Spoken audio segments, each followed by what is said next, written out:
Esto tiene que estar igual.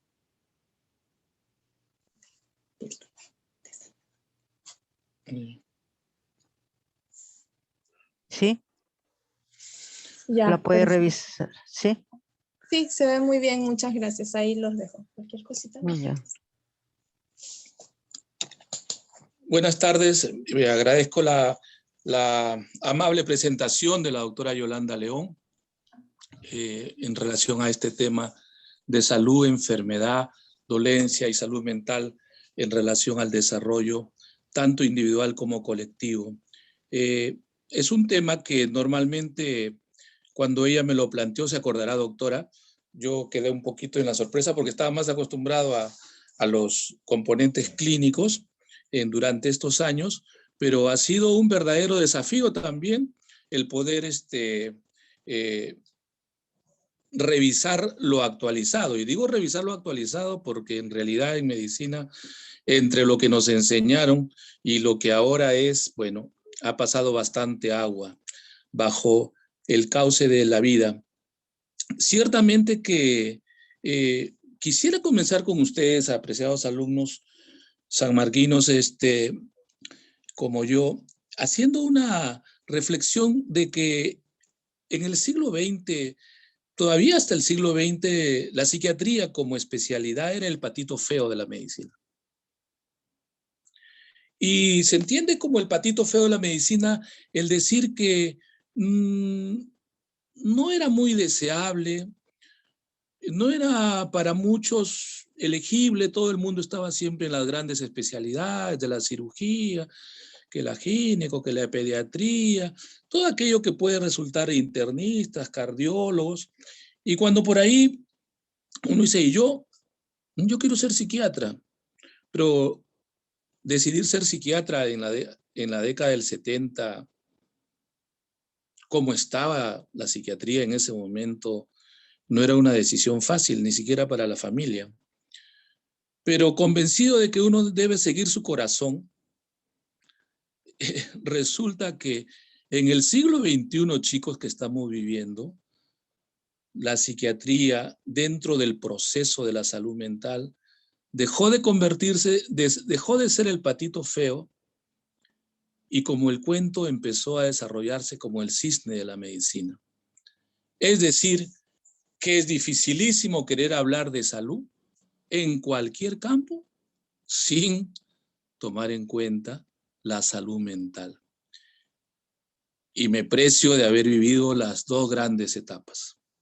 Entonces, comenzaríamos, no sé si tenemos la primera de las, la primera diapositiva.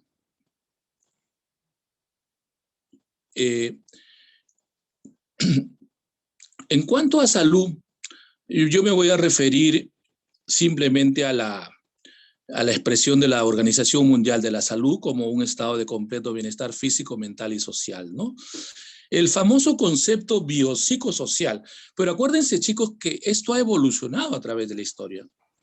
En la antigüedad era el concepto de cuerpo y alma, ¿no? Todas las concepciones platónicas y todas las concepciones luego neoplatónicas que dan base a la Edad Media y a la influencia de la religión, era pues el cuerpo y el alma.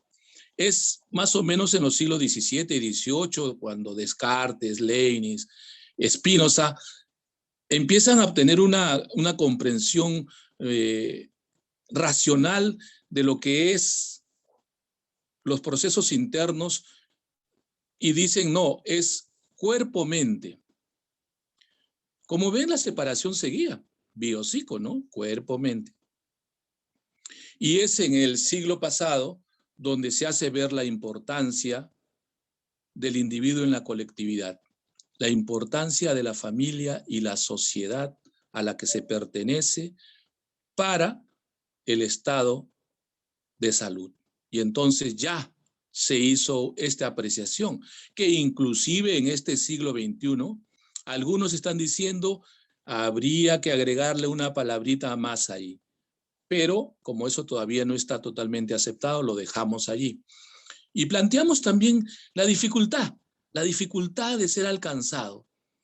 Porque si me preguntaran a mí, o les pregunto yo a ustedes, chicos, ¿están en un estado de completo bienestar físico, mental y social? Solo por estudiar medicina ya no podrían estar en un estado de completo bienestar. Algunos están tan presionados que tienen que no almuerzan por tener que pasar de una clase a otra, otros tienen todas las tareas que tienen que cumplir. Sí.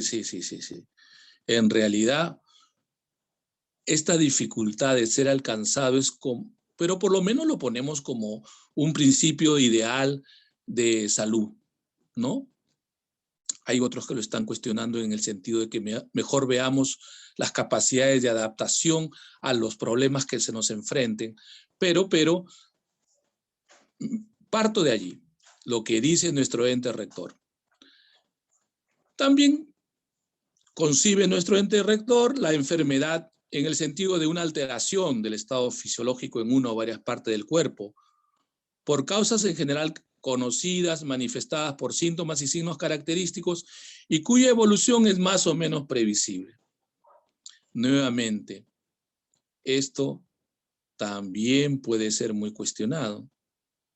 Hay mucha gente que descubre que está enfermo cuando ya le queda muy poco tiempo de vida,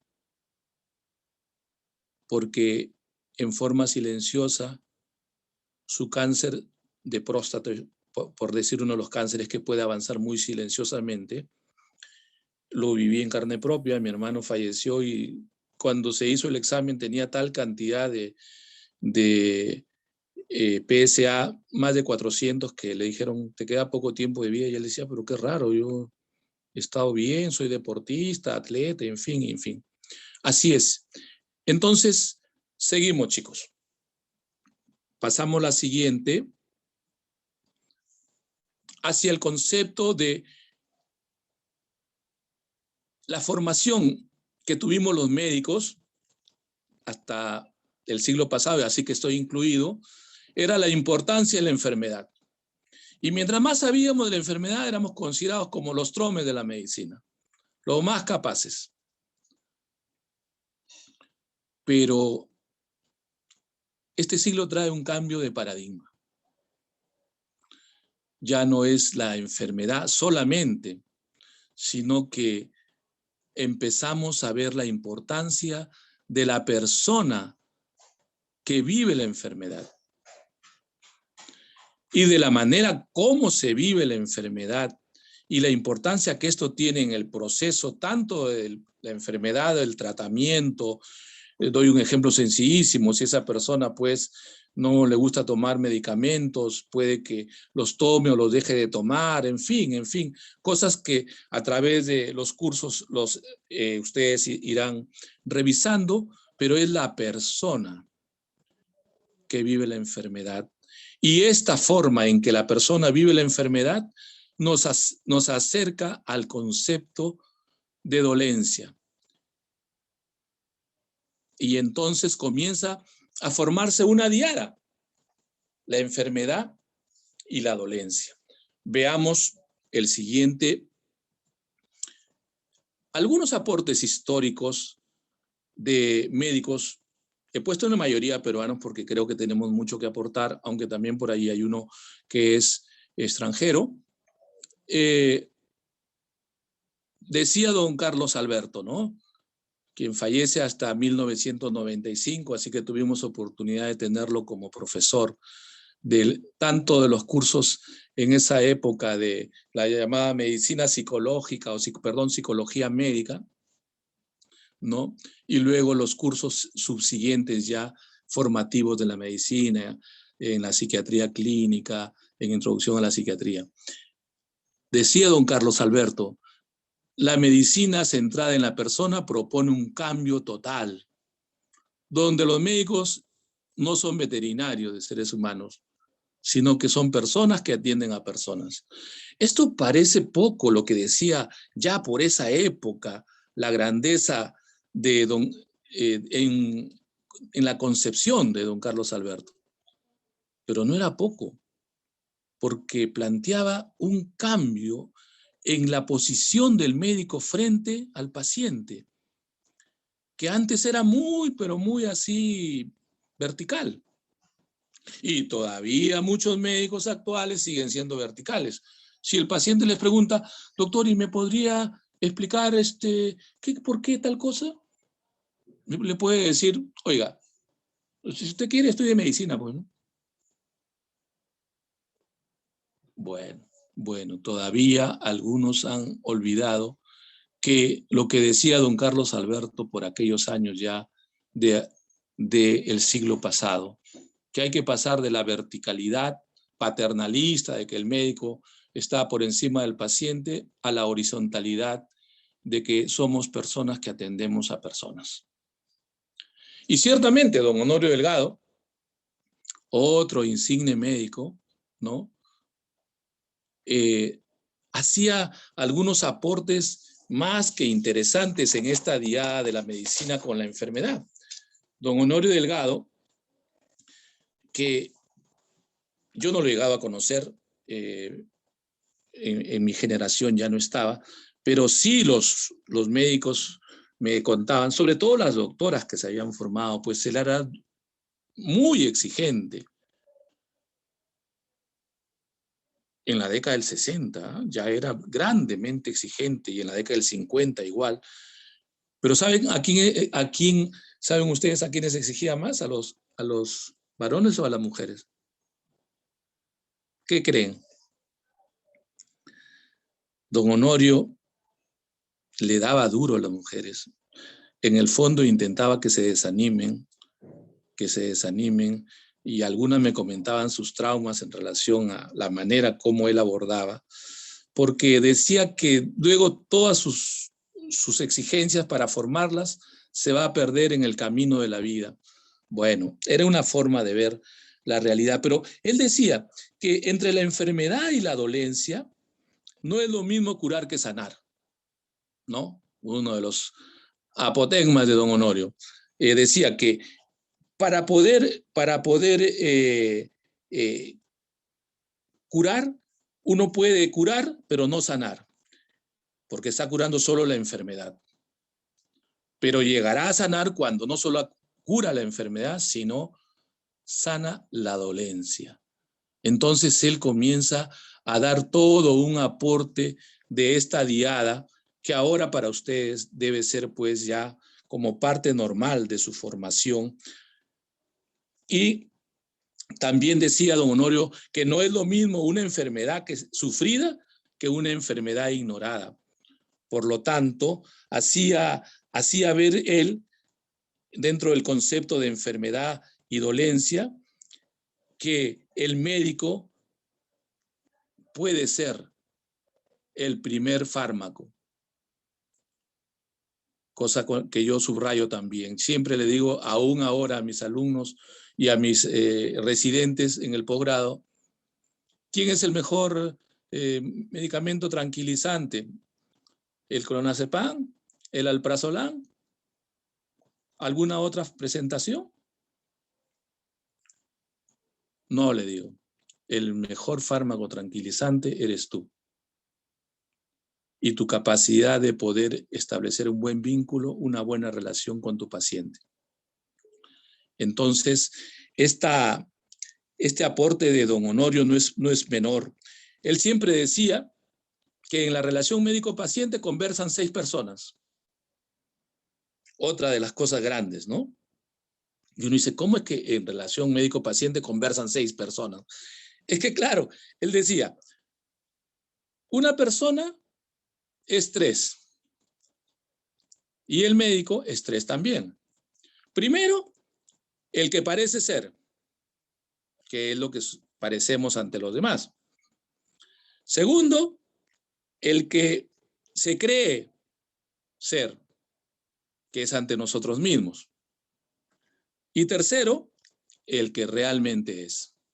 Así que decía, cuando conversa el médico con el paciente, hay 6 personas conversando y vaya uno a saber cómo van a ser esas interacciones. Bueno, chicos, ustedes también vayan tratando de ver qué parecen ser ustedes ante los demás o qué creen ser ustedes ante sí mismos, y no dejen de seguir sus componentes introspectivos tratando de saber quiénes son realmente. Hay un aporte también peruano en uno de los médicos que no es de la psiquiatría, fíjense ustedes, los otros tres sí, pero es tal su grandeza profesional que se interesó mucho en estos aspectos epistemológicos del acercamiento de la medicina, don Raúl León Barúa. Y escucharlo era un verdadero placer. Decía él que la presencia de una alteración anátomo-fisiopatológica constituye una enfermedad, pero la forma como la vivencia la persona ha sido denominada la dolencia, ¿no? Y esto él lo hacía ver que esta forma de acercarnos va a permitir, también don Pedro Laín Entralgo en su libro Enfermedad y Diagnóstico, ustedes han discutido en el seminario la vivencia, la experiencia de la enfermedad como experiencia.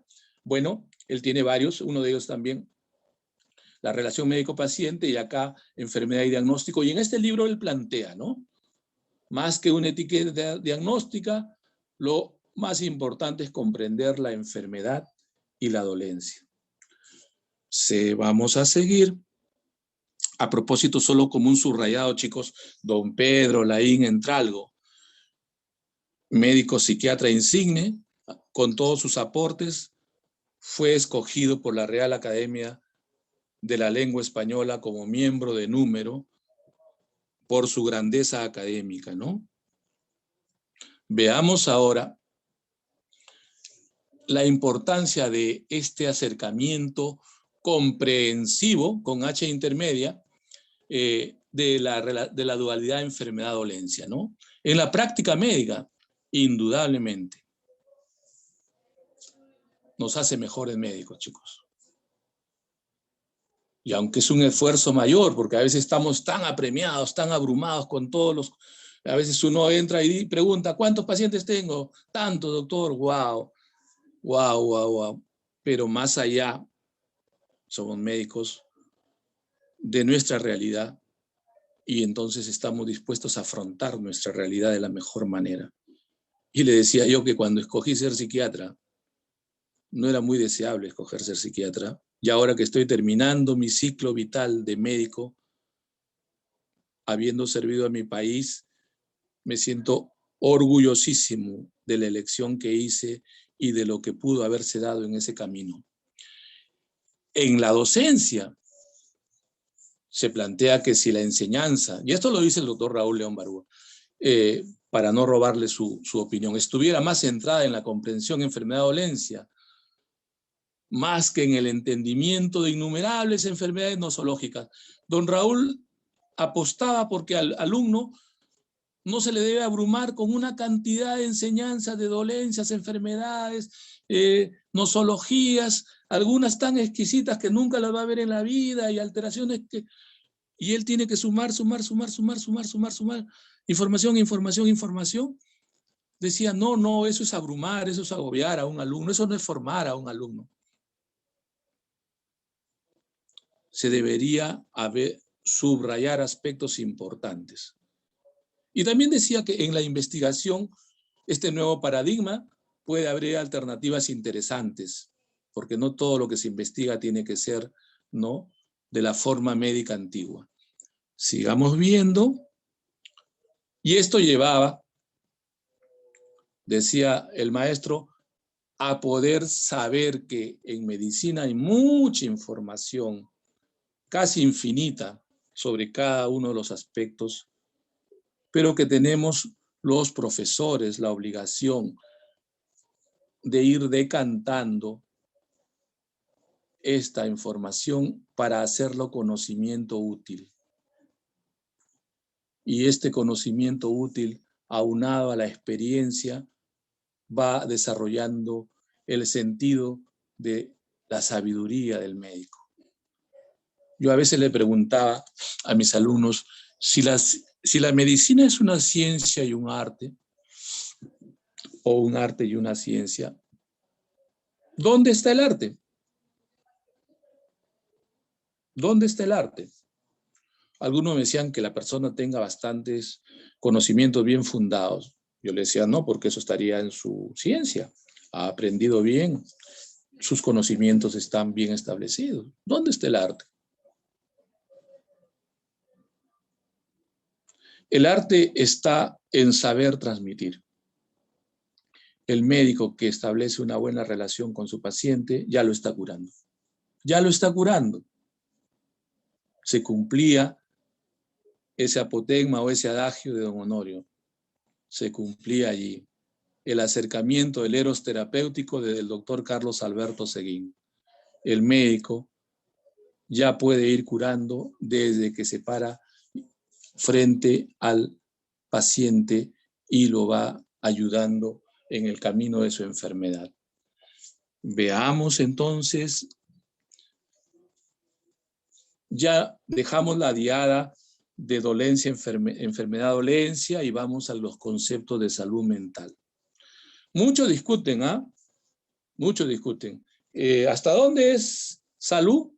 ¿Se puede hablar de salud mental? ¿Hasta dónde es mente? ¿Hasta dónde es bio? ¿Hasta dónde es psico? Y ya les dije que esto es parte de algunos lo consideran una aporía, por decir una palabra medio complicada, pero que se refiere a un razonamiento que lleva a una conclusión que puede ser contradictoria. Pero no, pues chicos, no. En verdad, cuando yo le pregunto a mis residentes, ¿dónde está la mente? ¿Cómo puedo ubicar lo mental?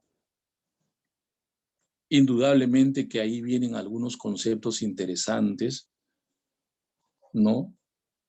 Y uno de los últimos grandes maestros que ha dado la Universidad Nacional Mayor de San Marcos, don Pedro Ortiz Cabanillas, se ha ido permitiendo hacer aportes, si hubiera tiempo, sobre algunos conceptos que van a dar base a la mejor comprensión. Inclusive él apostaba porque ya se deje de hablar de cuerpo-mente o de biopsico, porque dice al final, decir biopsico es igual. Es otra forma simplemente de decir que hay una serie de aspectos biológicos y hay una serie de aspectos psicológicos, y entonces él apostaba por un cambio en el paradigma, pero todavía no está totalmente asumido ni aceptado, entonces yo solamente hago la referencia. Y poder pasar a un paradigma de conciencia y personalidad. Cuando se lleva la maestría en neurociencias, se hace una discusión de todos los paradigmas que a nivel de la historia y de todos los países que han aportado algo a la salud y a la enfermedad y a la psiquiatría, se discute mucho. Y recuerdo, porque tuve la oportunidad de ser amigo personal, por 15 años compartíamos consultorio en Neurocentro San Isidro con don Pedro, y las discusiones que se podían hacer, bueno, discusiones es un decir, ¿no? Con maestros de la talla de don Pedro lo que había que hacer era callarse y escuchar primero para poder aprender después. Veamos, chicos, entonces, qué hay sobre este aspecto de la llamada salud mental. Comienzo con la Organización Mundial de la Salud, como siempre, por respeto. La define como el estado de bienestar en la que el individuo se da cuenta de sus propias aptitudes, puede afrontar las presiones normales de la vida, puede trabajar productivamente y es capaz de hacer una contribución a su comunidad. Muy bien.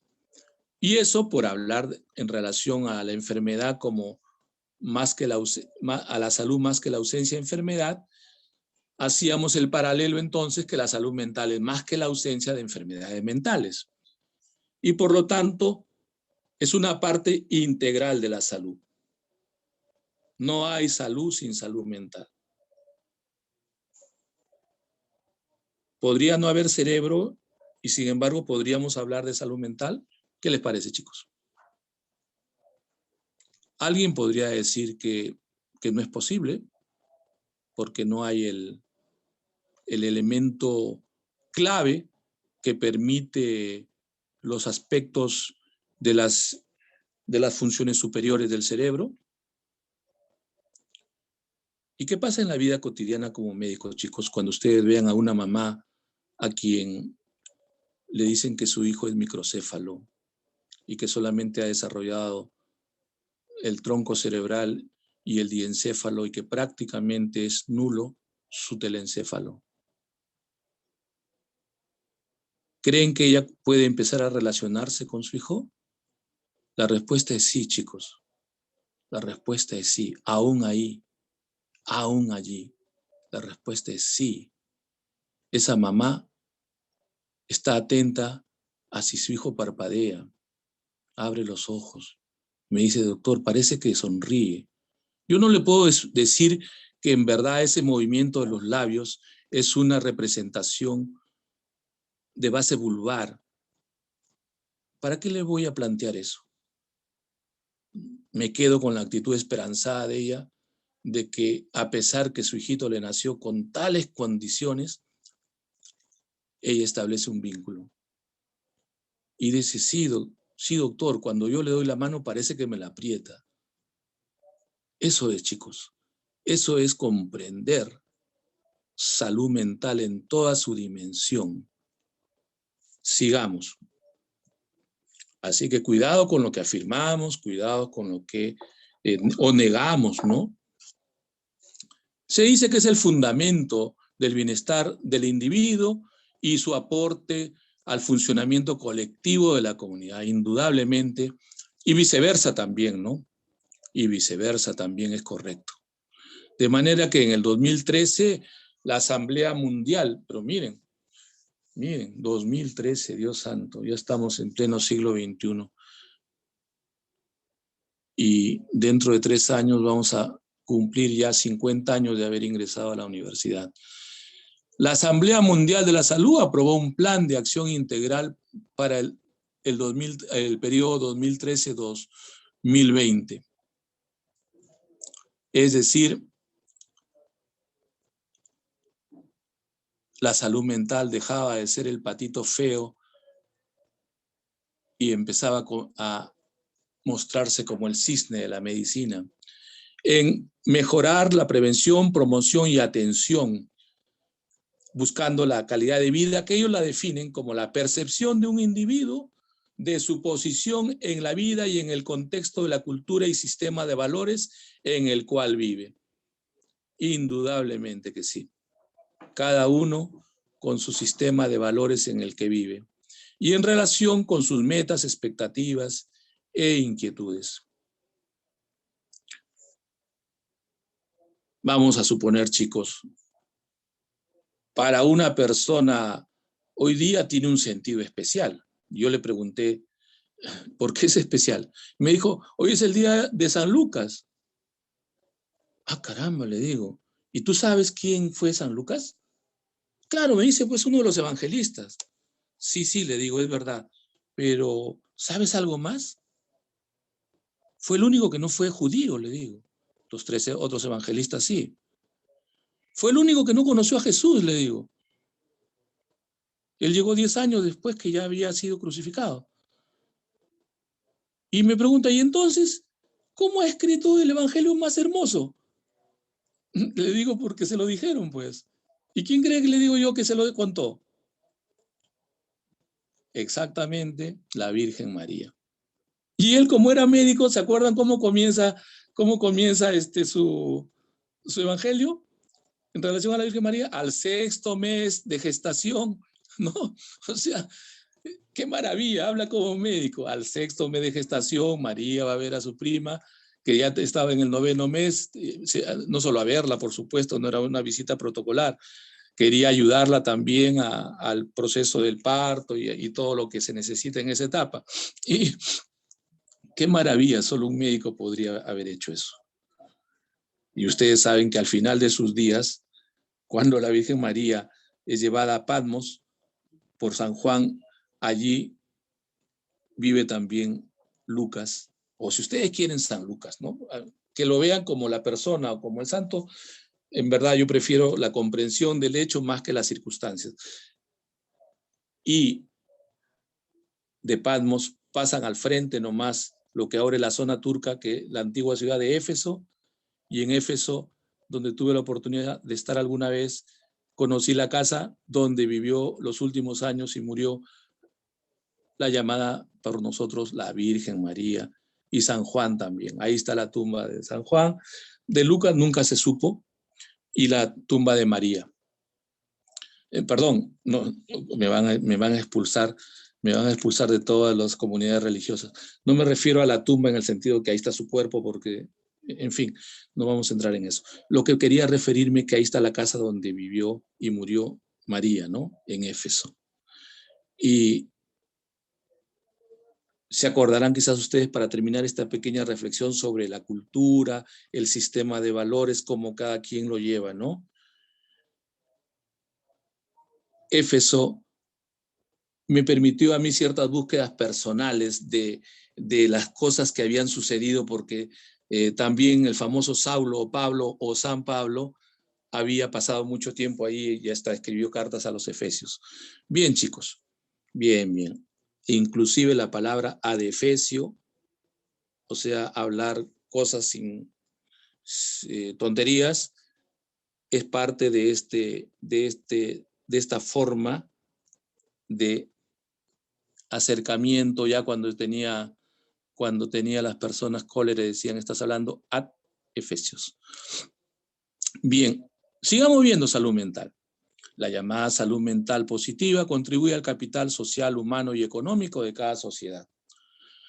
Y dentro de ello, la espiritualidad puede realizar una contribución significativa a la promoción de la salud mental. Dentro de, por supuesto, de lo que cada persona, quisiera decir con esto que yo no estoy hablando de religión específicamente, porque si no, imagínense los musulmanes que van a decir, oiga, yo no creo en lo que usted cree, ¿no? Para mí, quien debo creer es en Mahoma, los budistas dirían, oiga, yo no creo ni en fulano ni en sutano, yo creo en Buda, o alguien me dirá, bueno, yo no creo en ninguno de los tres, primero porque soy ateo. Pero el concepto es el siguiente, lo que yo estoy hablando es de espíritu, de forma de ver el significado y la trascendencia de la vida.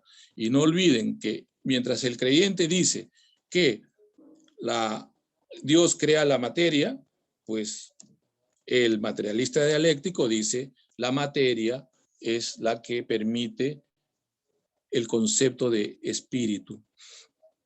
En ambos casos están de acuerdo en la existencia de la espiritualidad. Entonces yo le puse ahí esa posibilidad de concepción de salud mental positiva dentro de los conceptos modernos de psicología positiva y cosas por el estilo.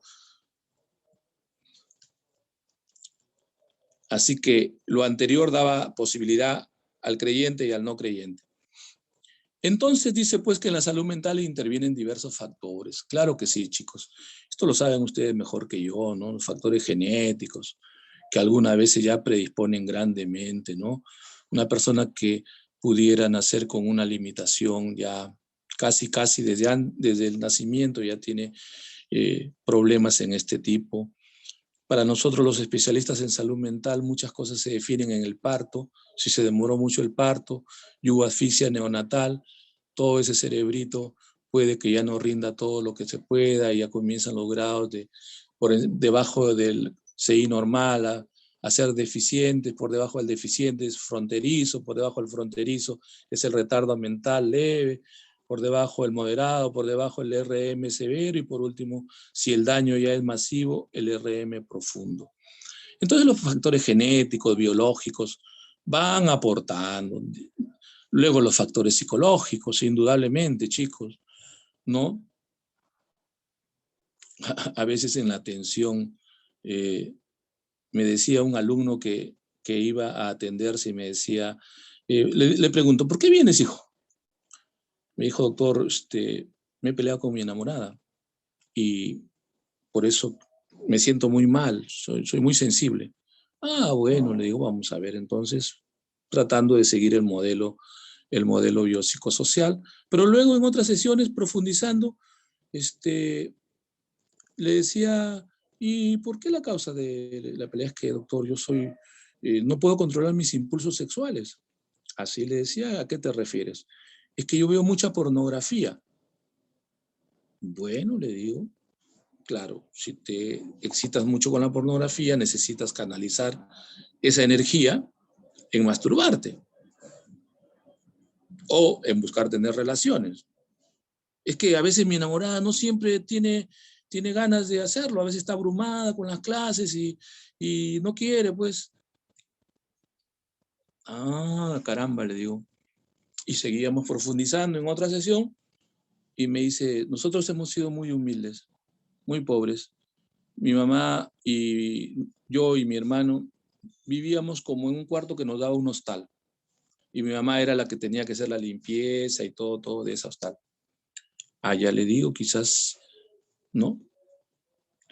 Como decía el maestro Carlos Alberto Seguín, para el médico acucioso, la salud mental es un trabajo arqueológico.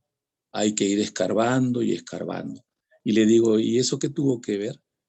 Me dice, doctor, yo a veces escuchaba todos los gritos de las personas que estaban teniendo relaciones y me masturbaba desde muy pequeño.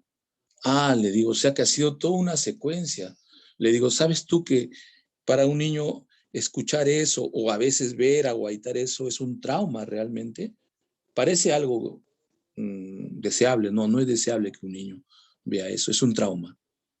Y entonces, de lo que él había llegado por un problema del presente, hicimos un viaje arqueológico, emocional, para que se diera cuenta que vamos poniendo en orden esto y luego esto. Entonces, imagínense ustedes, chicos, cómo en la salud mental va interviniendo todo, ¿no? Los procesos educativos, los procesos sociales, culturales, espirituales, etcétera. Quiero seguir avanzando para poder transmitirles todo lo que me gustaría. Dice pues que en la prevención, como ese conjunto de conocimientos y habilidades para reducir una morbilidad y aparición de enfermedades en una comunidad concreta, Kaplan, siguiendo el modelo de la epidemiología de las enfermedades, trata de transmitirlo a las enfermedades en salud mental y dice pues que hay una prevención primaria, ¿no? En la reducción de la incidencia de las enfermedades mentales, como la promoción de la salud, la psicoeducación, las intervenciones en crisis, la prevención secundaria, como la reducción de la prevalencia y duración de los trastornos, como los diagnósticos precoces, los tratamientos efectivos y la accesibilidad a los servicios de atención, y la prevención terciaria en la reducción de las secuelas y la cronicidad mediante los sistemas de rehabilitación y reinserción social. Avanzamos, chicos. Dice que hay 5 focos prioritarios para la prevención en salud mental. Esto fue dicho por la Comisión Europea para la Salud Mental del 2008. Estoy guardándome una parte importante para ver lo que se ha hecho en el Perú, por eso es que trato de avanzar un poquito rápido con el fin de que el respeto por el tiempo también sea parte de la clase. Dice la prevención de la depresión y el suicidio, ¿no? Como primer foco prioritario. ¿Por qué? Porque la depresión será, decían ellos ya en esa época, la segunda causa de discapacidad para el año 2000. Y claro, cuando dijeron que iba a ser la segunda causa de discapacidad para el año 2000 en el 2008, parecía una exageración, pero ya les dije, la salud mental dejó de ser el patito feo y comienza a proyectarse como el cisne.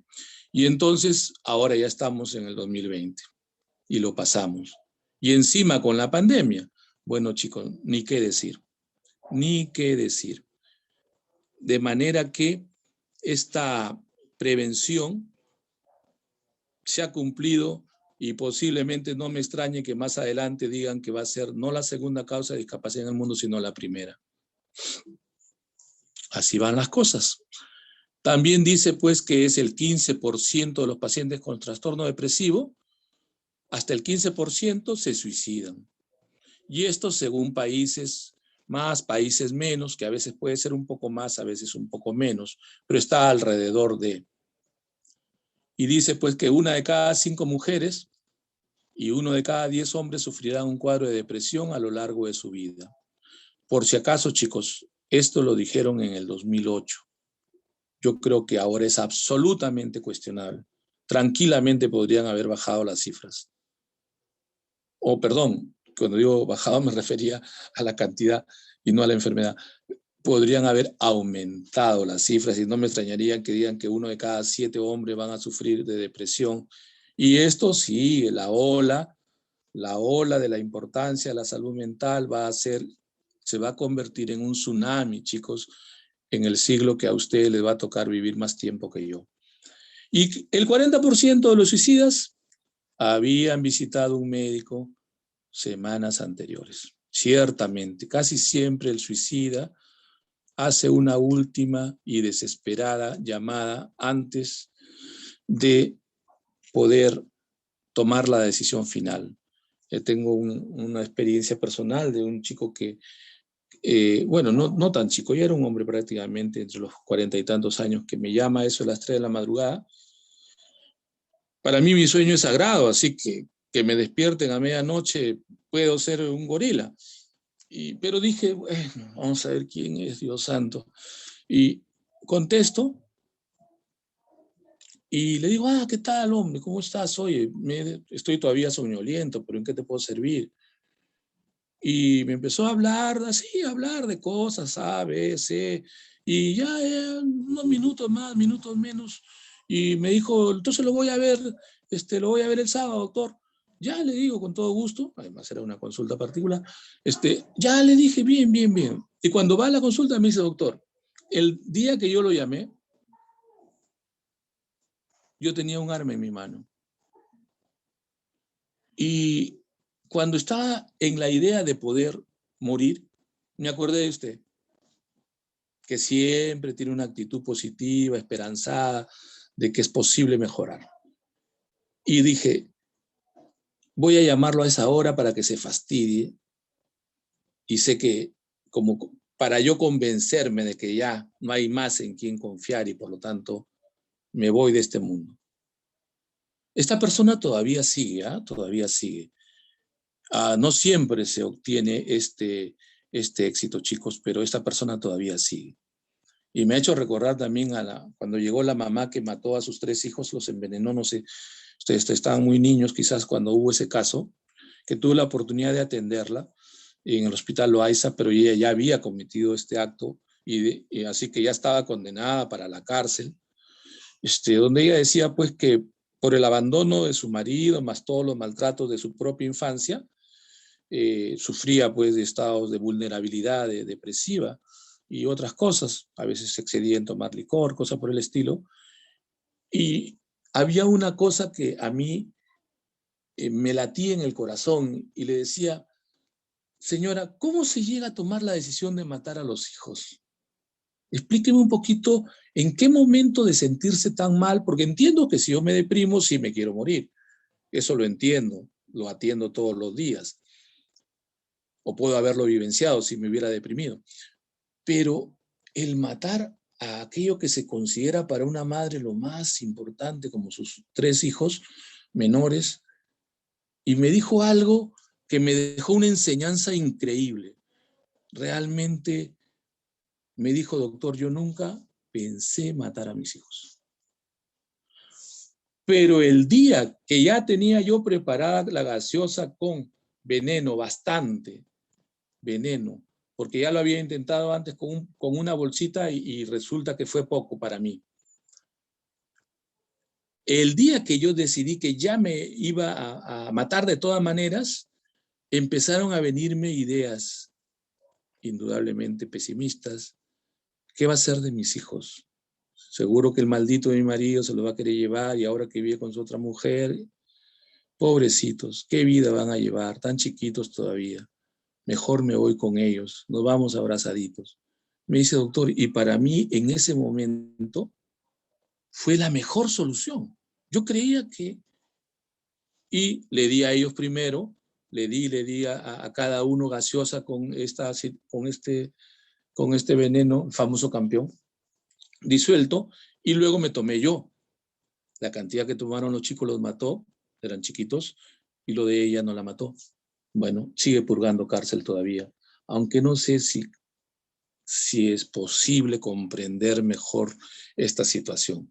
Pero chicos, eso es la importancia de... Seguimos. Dentro de estos 5 focos prioritarios, un segundo foco sería la importancia de los niños. Mi hija puso niños y niñas, y por poco pone niñes. Me dijo, pero papá, tú hablas en un lenguaje antiguo, ahora es lenguaje inclusivo. Ay, le digo, hijita, bueno, ponlo como a ti te parece, porque como yo no sé nada de estas cosas, finalmente me estás haciendo el favor y no me quiero pelear contigo. Entonces, puso así, ¿no? Niñas, niños, niñas y adolescentes, donde el 50% de los trastornos mentales aparecen ya en la adolescencia, pero se gestan en la niñez. Y la población afectada es alrededor del 20% de jóvenes. Es decir, imagínense nomás en nuestro país, que es un país adolescente, como diría don Luis Alberto Sánchez en su libro Perú, retrato de un país adolescente. Imagínense la cantidad de jóvenes que vivimos acá, ¿no? Mientras que en Europa hay un predominio de personas mayores fundamentalmente, y cuando uno va caminando por ahí, ver un niño es como ver un ruiseñor, como ver no sé, algo tan bonito, ¿no? A mí, por ejemplo, me encantan los pequeñitos, eh, eh, no me viene su nombre en este momento, los chiquititos que dice que baten las alas mucho, pero acá lo que quiero decir es que en países emergentes del tercer mundo, aunque yo pienso que el Perú no está en el tercer mundo, está en el cuarto, porque el tercer mundo puede ser, qué sé yo, Argentina mismo, acá en México mismo, pero no, nosotros estamos todavía un poquito por abajo. Así que nuestra población juvenil es altísima. En el número 3 está la salud mental en el entorno laboral. En el número 4, la salud mental en adultos mayores.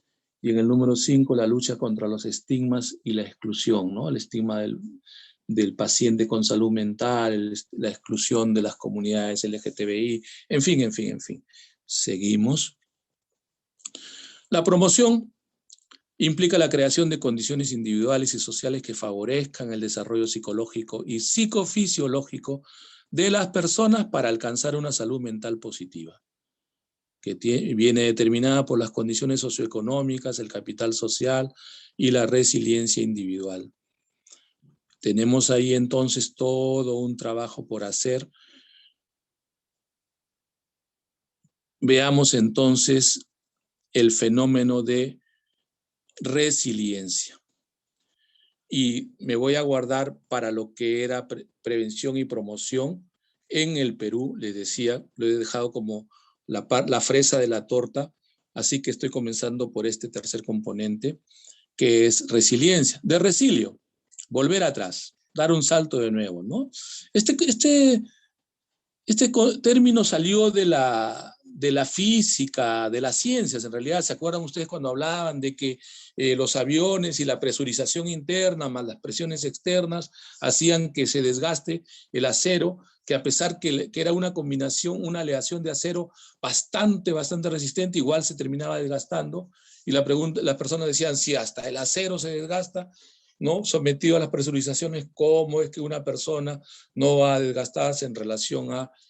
Entonces empezó a verse como la capacidad de volver. Claro, les hablaba que esto viene de la física y de las ciencias, ¿no? Un metal de volver a recuperarse, y entonces se intentó poner esto en el sentido humano, como la capacidad de superar los eventos adversos y tener un desarrollo favorable a pesar de ello. Y me venía a la mente el famoso médico psiquiatra Víctor Frankl, ¿no? Quien fue llevado a campos de concentración y fue pues en estos campos de concentración sometido a experiencias ya extremas de depauperización física en cuanto al peso, a la comida, al agua, y depauperización mental en cuanto a las humillaciones. Y bueno, sobrevivió y fue el creador de una de las corrientes importantes dentro de lo que se podría entender como psiquiatría positiva con la logoterapia. Veamos ahora los factores. En esta parte de los factores de la resiliencia he querido rendir homenaje al doctor Pedro Ortiz Cabanillas.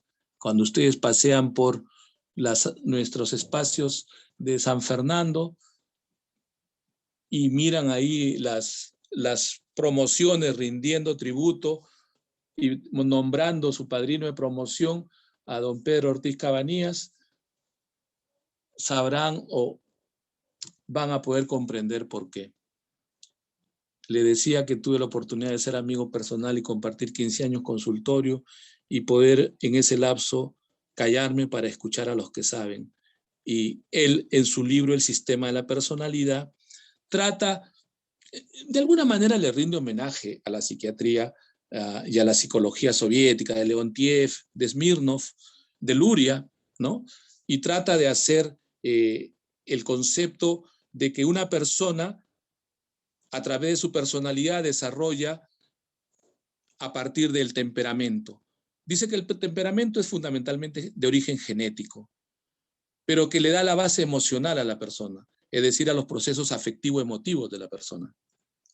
Luego, la inteligencia tiene el componente genético heredado, pero también tiene el componente social, ¿no? Un niño puede ser muy inteligente, pero si no se le estimula o crece en estado de pauperización, de alimentos y de afecto, bueno, esa inteligencia no va a desarrollar. Y la inteligencia da base a todos los procesos cognitivo-productivos de la personalidad. Y el carácter viene a ser de origen fundamentalmente social y dentro de la sociedad, la familia en que la persona se desarrolla. De manera que vienen a ser todos los aspectos aprendidos de nuestro padre o nuestra madre, y que se incorpora, puede ser significativo una abuelita, pero que se incorporan, ¿no? Por ese famoso aprendizaje vicariante, el aprendizaje por modelo de lo que estoy observando. Así era, así le gustaba. Les pongo un ejemplo. Mis hijos a veces cuando me dicen, papá, cuando te enojas, qué feo miras. Ay, le digo, hijita, eso significa que no he superado la mirada de mi mamá. Que cuando se enojaba y me miraba, yo me quedaba paralizado, parecía la serpiente frente a la paloma. Le decía, no necesitaba decirme más, ni palabras utilizaba. Con su mirada ya sabía que la situación iba por mal camino. Y miren, a pesar que uno piensa que ha ido mejorando y cambiando, bueno, pues chicos, revísense, ¿ah? De repente su carácter tiene muchas cosas de su padre, de su madre o de alguna persona significativa, más la inteligencia y el temperamento o su base afectiva emotiva.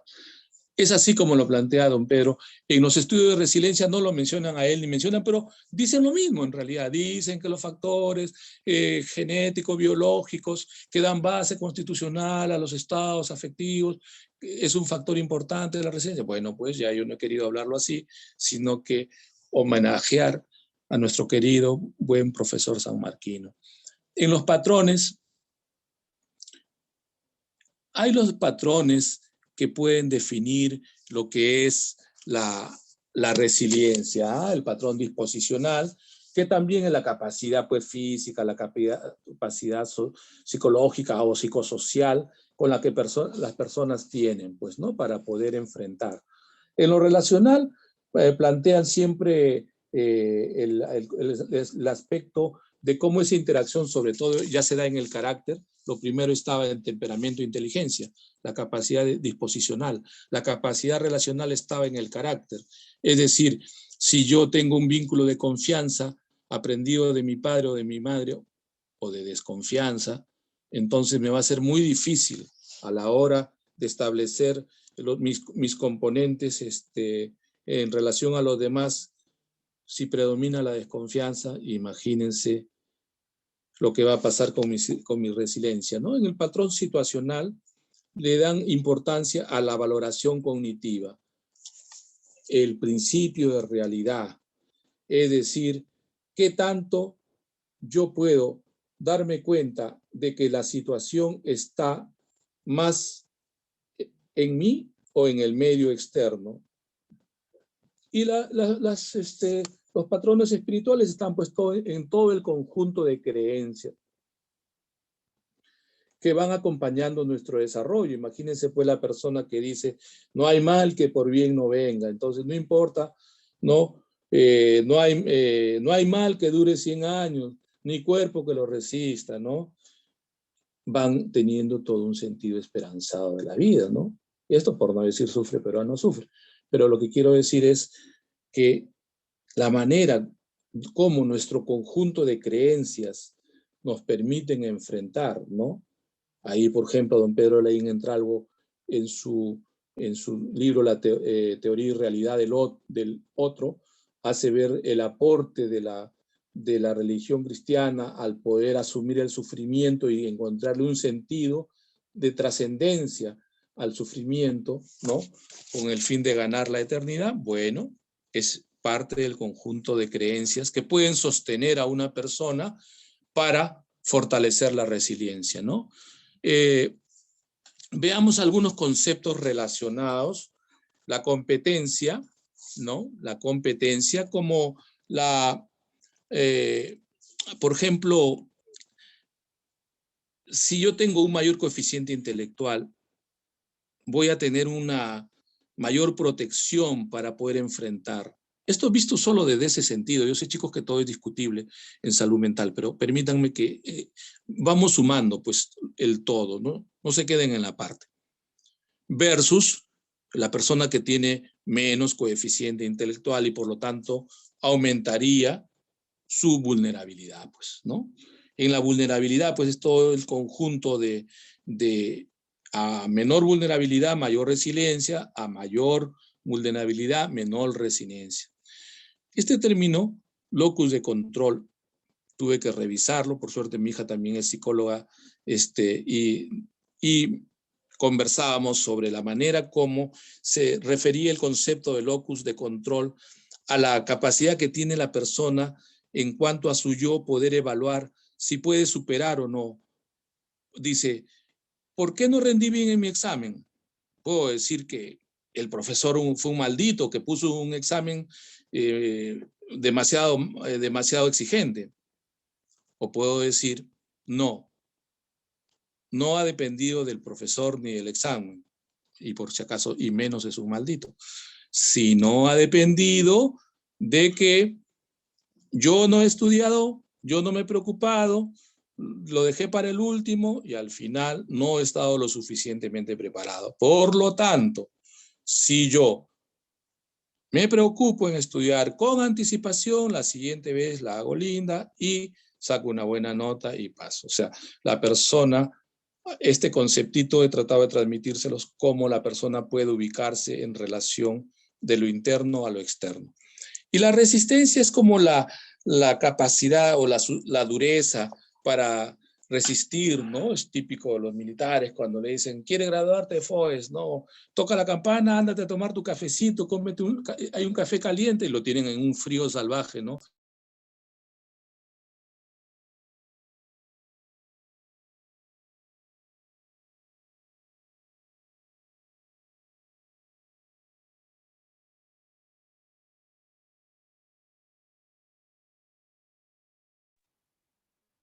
Ya. Y la resistencia, decíamos que es pues esta capacidad de recuperación frente a todo lo que nos toca como mecanismos de defensa, ¿no? Como estas capacidades de hacer de la experiencia un motivo de transformación como un motivo en que nos debilitamos, ¿no? Siempre se decía en los teóricos psicodinámicos antiguos que 3 hijos pequeños pueden ver venir a su padre alcohólico que se viene tambaleando por la calle y que se ha caído, ¿no? Entonces decían, uno de ellos puede querer salir corriendo a ayudarlo, a levantarlo, a traerlo a casa, a pesar que papá pesa mucho y si es posible, a hacer todo lo posible para poder. El otro dice, puede querer, le da tanta cólera las conductas de su papá cuando se alcoholiza, que más bien quisiera que se hubiera estrellado más fuerte a ver si por ahí desaparece. Y el tercero asume un mecanismo de frialdad o indiferencia. Cuando le dicen, oye, tu papá se ha tropezado, se ha caído. Ah, no sé, es su problema. No, yo estoy haciendo acá algunas cosas. Entonces, los teóricos, ¿no? Hay grandes teóricos, no nos vamos a distraer en ello, pero hay grandes teóricos, hacen ver cómo esto permite resistir mejor. Cada uno de los tres niños está asumiendo una forma más pasiva y por lo tanto dependiente emocional, pero a él le va mejor esa forma.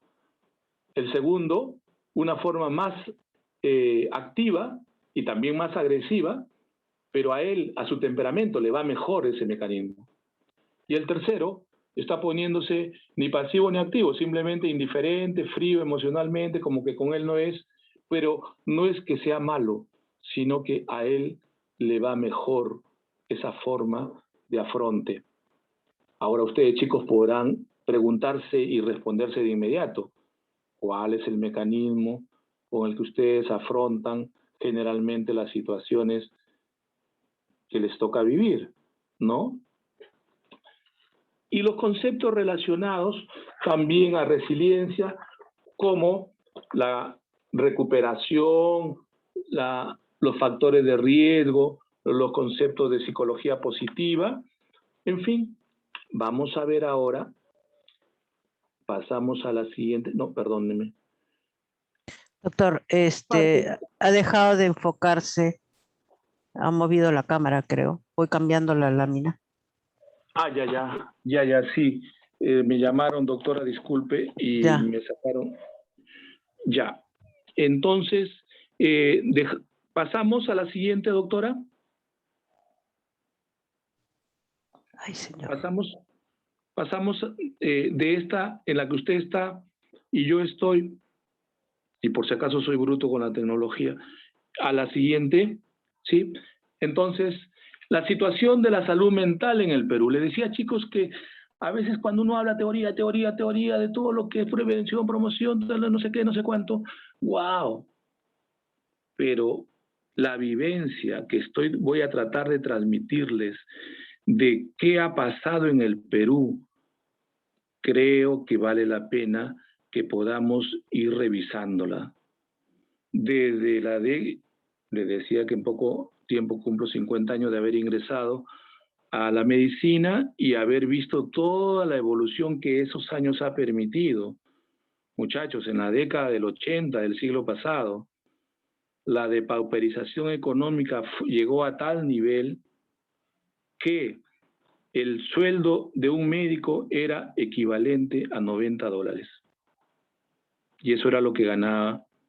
Yo en ese momento era residente y me preguntaba, yo creí que estudiando medicina iba a tener una mejor condición de vida, pero no sabía que estaba viviendo un momento histórico terrible. Y era un médico taxista. Por eso a veces en broma cuando alguien me dice, ¿conoces tal calle? Le digo, ¿cómo no voy a conocerla? Si he hecho taxi en varias etapas, así que tranquilamente la puedo conocer o sé cómo llegar. Me refiero, chicos, a que la salud mental ocupaba menos del 0.01% del presupuesto, por no decir nada, de la salud del Ministerio de Salud. Cuando pasa a la década del 90 y vienen los modelos neoliberales, los modelos neoliberales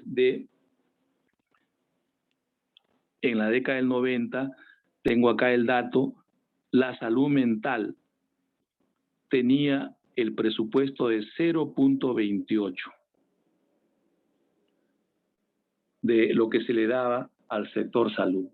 Y el sector salud de eso, el 0.28. Comprenderán que con esos aportes prácticamente no había manera de progresar realistamente. Se podía hacer muchas declaraciones, ya le dije, de palabras, el papel aguanta todo. Entonces, ¿pero qué ha pasado? Chicos, sí han pasado cosas importantísimas que les voy a tratar de avanzar rápido para que luego ustedes puedan hacer algunas preguntas si creyeran pertinentes. La salud mental. Plantea en el 14 la evaluación del Ministerio de Salud, representa el 17.5 del total de la carga de las enfermedades. Prácticamente ocupa el primer lugar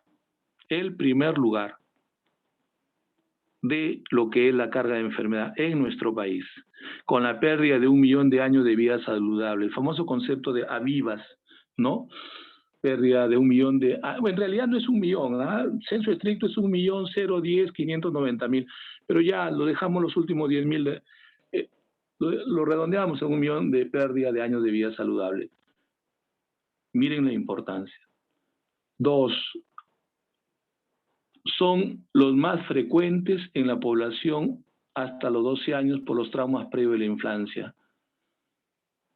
Es decir, se manifiestan, y esto ya lo habíamos visto en la versión europea, aunque aquí no está muy bien dicho, pero se refería a eso, a que la infancia y la adolescencia es la población más vulnerable en cuanto a la presencia de trastornos ansioso-depresivos. 3, la violencia familiar contra la mujer y la muerte por feminicidios alcanzan cifras cada vez más preocupantes.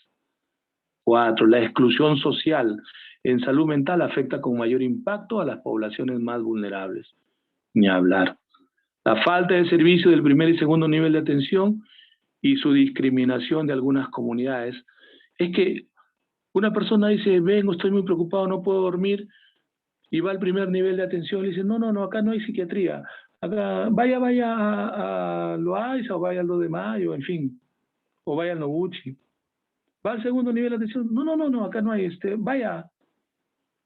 Y el proyecto humano al formarnos a ustedes, chicos, es que en el primer nivel de atención ya pudieran solucionarse una cierta cantidad de aspectos que no son pocos de la salud mental. No se necesita formar especialistas, psiquiatras, sino médicos bien formados, como dijimos al inicio, que más que entender cantidades innumerables de entidades nosológicas, entendieran las más importantes nosologías y sus conceptos de dolencia asociada, y tendríamos mejores médicos. La reforma de los servicios de salud mental en el Perú, en el marco de la política sectorial MINSA 2018, se han producido cambios, ciertamente, chicos, y sí se han producido cambios. El primero fue el CIS, pero ustedes saben que cuando comenzó el CIS no todos tenían acceso. La salud mental, como todavía era un patito feo, se demoró 10 años, por eso dice ahí, después de una década de exclusión, recién a partir de marzo del 2013, empezaron el CIS a cubrir la cobertura financiera de la atención psiquiátrica y sus procedimientos. Pero bueno, estamos en el Perú, pero pasó. Pero luego sucedía que también era en el 2013, lo hemos vivido, chicos, altamente, de que la cantidad de medicamentos era muy pobre. Y cada vez ahora, 2021, cada vez hay más medicamentos. No todos, pero ciertamente cada vez hay más medicamentos que el CIS le puede cubrir también. Y eso sí es importantísimo, chicos, es lo más humano. Antes, un paciente, lo recuerdo mucho por ser mi paciente, venía de Huancavelica una vez al mes con su hijito esquizofrénico, bueno, el hijito es un decir, tenía 18 años, pero tenía que gastar pasaje de Huancavelica para venir a Lima, rogar para que el doctor lo atienda. Yo ya le había dado una notita que si él llega, lo pasen nomás, porque si no lo largaban, y no sabían que el señor venía gastando su pasaje a Lima, como no tenía dónde hospedarse, no se podía quedar hasta el día siguiente, así que lo atienden y de ahí se regresa, y aún así en la grandeza de su humildad, esa persona le podía traer, chicos, un quesito de su tierra. Esa es nuestra gente. Esa es la capacidad de poder confiar. Ahora esa persona ya no tiene que venir a Lima. El CIS le puede cubrir en su hospital el mismo medicamento que le vamos a recetar acá. Ahora esa persona, pienso yo que el teletrabajo ha venido para quedarse. Y me puede llamar, o sea, no deja a su médico necesariamente, me puede llamar porque en el teletrabajo a Loaiza la pueden llamar de todo sitio y podemos seguir generándole atención, cuidados y hasta su receta por virtualidad que luego el CIS se la entrega gratuitamente. Entonces, el aumento de la cobertura del CIS, fabuloso, chicos. No estamos soñando, es real, no solo para salud mental, para todas las otras especialidades también. Entonces, ¿esto en qué ha repercutido? En un incremento inmediato de la demanda, chicos. No quiero abrumarlos con cifras, pero hay 10 veces más atenciones. Si alguien se atendía a 100, ahora se atienden 1000, con los procesos en que la gente ya no tiene tanto el estigma de tener que ir a buscar ayuda. Porque antes basta que le dijeran, pero anda al hospital. ¿A qué hospital? A Largo Herrera. Ya era un problema si quería ir o no quería ir, porque soy de loco. Muchachos, ahora sí hay, en base a les voy a poner todos los factores, este no es el único, incremento de la demanda. Y las cifras que da, y Yuri Cutipé, el encargado, no le ponen cifras por poner. Él y el doctor Castillo, Humberto, a quienes tengo el gusto de conocer como amigos, ponen lo que hay que poner y entonces están avanzando, aunque no sé si ya lo sacaron, los cambios de política pueden traer cambio de puestos, pero bueno, la cuestión es que da también un empoderamiento de los usuarios. Perdón, me he pasado, aumento de la productividad de los servicios de salud. Muchachos, antes, les digo porque yo soy de Loaiza y tenía mi pequeño servicio de psiquiatría. Cuando llegué eran solamente 2 consultorios, éramos 2 médicos. Ahora somos 11, chicos. Y conjuntamente con mis 11 psicólogos, 22 más mis otros miembros de equipo que nos ayudamos.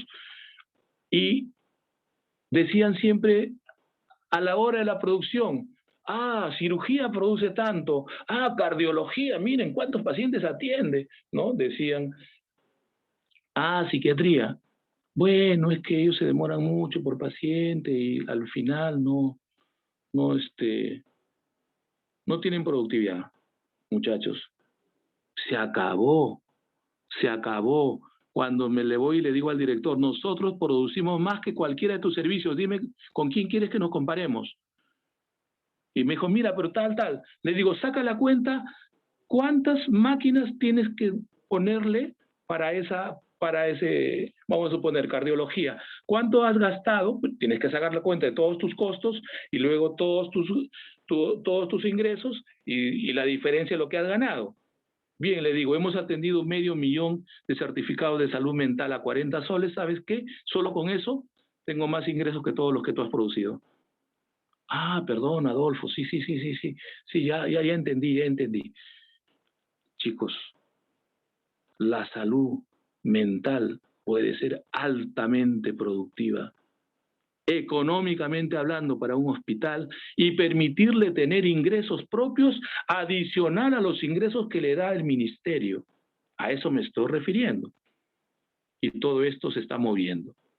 Luego, empoderamiento de los usuarios, incluyendo la formación de una defensoría del usuario.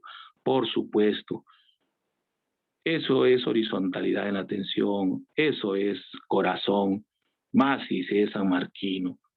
No puedo dejar que venga otro día, no lo voy a poder atender. No. Siempre habrá la posibilidad de encontrar alguna manera de poder acogerlo. Revalorización de los profesionales de salud, por supuesto, hasta la hora extra de atención empezó a revalorizarse y también, alguien puede decir que nos pagan poco, Bien, eso ya entra en otro campo, yo no voy a entrar a discutir, pero que sí se revalorizó, se revalorizó. Redujo gasto de los pacientes. En el 2013 los pacientes gastaban 94% de sus ingresos. ¿Se imaginan ustedes a un señor que es jubilado y que tiene a su hijito o su hijita enferma y que gana 550 o 700, bueno, 700 soles ya es, muchos están por debajo, y que tiene que ir a comprarle los medicamentos y a veces no lo encontraba en el hospital y se tenía que ir a la farmacia? Muchachos, una tragedia griega. Pero ya en el 2016 la cobertura empezó a ayudarlos y ya se redujo al 30% sus gastos. Y ahora prácticamente menos del 10%. El CIS prácticamente sí le puede cubrir todo. Y es raro, salvo algún médico que se crea demasiado genio y que da medicamentos solo de marca que se van a encontrar en las farmacias, pero en todo caso ahí habría que ver la salud mental de ese médico, ¿no? Teniendo otros medicamentos accesibles, ¿por qué quiere recetar eso? ¿O quiere que el laboratorio le pague su viaje a Hawái? Bueno, entonces ya hay que revisarle la salud mental a ese médico. Seguimos, chicos.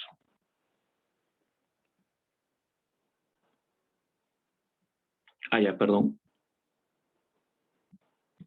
Decía que la reforma de los servicios de salud mental en el Perú. Entonces, lo primero fue el CIS. Lo segundo, cambio en el paradigma, chicos, cambio en el paradigma.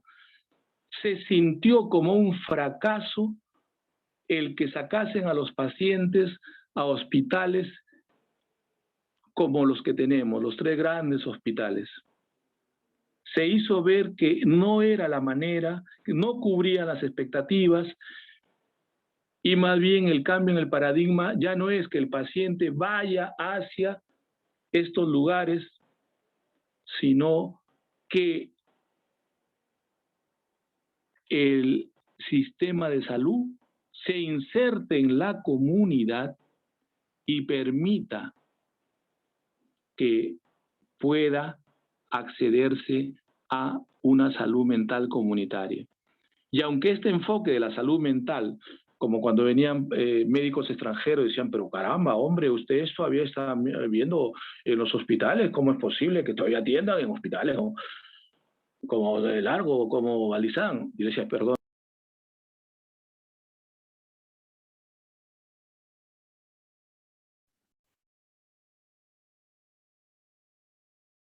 Que creo es que esos hospitales deben ser adecuados a una forma de atención que fuera donde puedan ser realmente útiles, pero ya no cargarles a ello todo el peso de las atenciones de salud mental. Eso sí creo. Entonces, este hecho ha logrado que los centros de salud mental, no, eso ya viene en la subsiguiente, mejor avanzo. El presupuesto basado en resultados para la salud mental. Muchachos, este fue otro aspecto importantísimo. Antes le daban al hospital como hospital. Le decían, bueno, te voy a asignar 10 millones para que tú gastes en tus necesidades. Seguramente que, ¿cuánto creen que de esos 10 millones mi buen hospital lo usaba en salud mental o en psiquiatría, en psicología, en fin? Decían no, porque hay otras prioridades. Pero como ahora el presupuesto se basa en resultados, ahora se está haciendo ver que muchas veces, muchos presupuestos, como pasa en las regiones o en las municipalidades, le dan una cantidad y termina su periodo y no han podido ejecutarlos. En psiquiatría, todo lo que es salud mental ha comenzado a crecer y crecer, porque primero hay demanda, ya le dije, de la ola al tsunami, y del patito feo al cisne. Entonces hay cada vez más demanda, más demanda, más demanda. Ya no hay el estigma, no señor, puedo ir a que me vea el psiquiatra sin ningún problema de creerme loco. Y así, va aumentando chicos. Y ahora viene en senso estricto, el Ministerio de Salud dijo el boom de los centros de salud mental comunitarios. No me ha parecido muy bueno decir el boom, pero sí digo la importancia, ¿no? la importancia de los centros de salud mental comunitarios como el nuevo paradigma de la atención. Estos centros de salud mental comunitarios están en los distritos y dentro de los distritos están en las zonas más terribles de cada distrito. Ciertamente que el buen psiquiatra tiene, y con todo su equipo, porque son más o menos todo un equipo con psicólogos, con en fin, asistentes, es un buen número, ¿ah? Pero ese centro de salud mental comunitario puede estar, por ejemplo, en el Sarita Colonia, ahí en el Callao, en el asentamiento humano Sarita Colonia. Como me dice la doctorita, porque esa doctorita trabaja conmigo en el hospital y la pobre dice, yo tengo que pagar muchas cosas porque mi hermana quedó viuda, tengo a mis sobrinos, porque yo no tengo hijos, pero tengo a mis sobrinos. Doctor, ayúdeme para poder trabajar acá y también trabajar allá. Le digo, hijita, yo te doy toda la ayuda que tú quieras y admiro tus esfuerzos. Me dice, pero allá en ese centro de salud mental, cuando yo bajo del carro hay gente que me está esperando del centro de salud para guiarme las cuadras que tengo que caminar, porque si no me asaltan. Le digo, hijita, esa es la realidad en la que estamos viviendo. Pero ¿saben qué, chicos? Esos centros de salud mental comunitarios están empezando a estar en todo el país. ¿Saben cuántos? Esto es 2018. ¿Sabe cuántos había a nivel nacional? 104. Y aunque esos 104 decía que se cubrían el 20% de la necesidad de la salud mental, muchachos, por fin hay hechos tangibles que se puedan ver que sí se está dando importancia de prevención, de promoción, ya todo lo que ustedes quieran, a la salud mental en el Perú, a través de este sistema. Una parte del sistema es los hogares protegidos, en reemplazo del internamiento manicomial. Bueno, no me gusta la palabra manicomial, pero ahí lo han puesto así, yo solo pongo para, ya ustedes saben a qué se refiere. Pero lo que quieren decir es que hay lugares donde se podría tener a las personas con todo el apoyo de equipo médico, porque los internamientos en instituciones manicomiales, lo que sucede es que se institucionaliza al paciente, y por eso pues es que en Europa ya hace más de 30 años que ya no lo hacen. Pero bueno, nos hemos demorado, pero nosotros también ya estamos a ese nivel. Estamos acercándonos a ese nivel. Hay unidades de hospitalización en salud mental. Este es algo que nos benefició grandemente en el Hospital Loaiza, chicos. Luchamos y luchamos y fuimos al ministerio acompañados de la doctora Isabel Vázquez, que ustedes conocen. Vamos, doctora, vamos, doctora, vamos, doctora. ¿A qué? ¿Saben para qué íbamos? Para que nos consideren dentro de la posibilidad de que se cree una unidad. ¿Por qué? Porque cada centro de salud mental comunitario tiene que derivar, de acuerdo a su distrito, tiene que derivar al hospital que le corresponde. Y eso fue importantísimo. Nosotros no teníamos un centro de salud mental comunitario. Se logró. Primero, la municipalidad donó el local. Importantísimo, chicos, porque si hay que comprar terreno, ya el ministerio dice, no alcanza para tanto. La municipalidad donó el local. El ministerio ahora sí puso a disposición. Y la unidad de salud mental del ministerio, el personal, la medicación, el sistema, y empieza. ¿Y a dónde derivan ellos? Al Hospital Loaiza. Entonces ya tenemos en el distrito de Lima un centro de salud mental comunitario que está queriendo, este es como el nuevo paradigma, chicos, es como el nuevo paradigma. Queremos que la salud mental se acerque lo más dentro de la población y desde ahí pueda ir ya después a hospitales y no al revés, porque el modelo anterior, fracaso total. Luego, atención de salud mental en el primer nivel de atención. Esto es una lucha, chicos, todavía no se ha logrado, esto es una lucha. Porque en el primer nivel de atención casi siempre el médico se lava las manos y dice, no, eso es, mándalo, sácalo de acá. Cuando creemos que ustedes y todos los que se formen adecuadamente no necesitarán ser especialistas en salud mental, pero sí podrán a resolver atenciones básicas dentro de la salud mental. Y luego el intento de articulación bueno, esto también difícil porque cada uno cree que su hospital es un feudo. Dentro del hospital cada pabellón se siente diferente y mejor que el otro y cada quien se va haciendo Entonces, la articulación de los prestadores de servicios de salud mental se intentó, se intentó. En el 2014 me acuerdo que nos citaron a Noguchi para decir, se va a crear una red. La red es Noguchi como institución superior, incluyendo al 2 de Mayo, al Loaiza y al, ¿cómo se llama? El que está en el Coyique, al Sergio Bernales.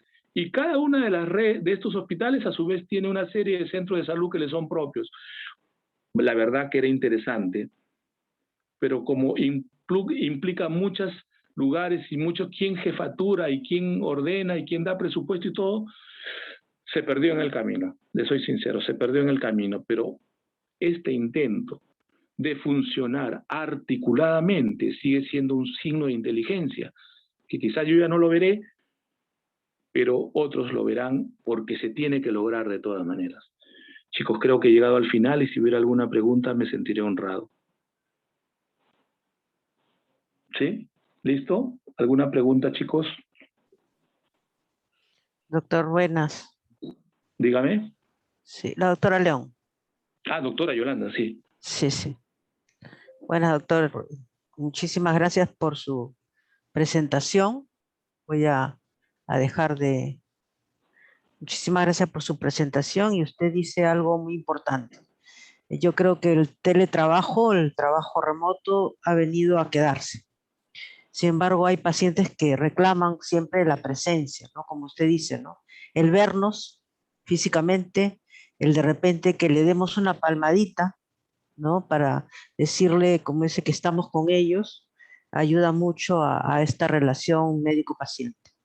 Más bien, invitamos, si alguien de los estudiantes quisiera hacerle una pregunta al doctor o preguntas de algo que no hubiese quedado claro.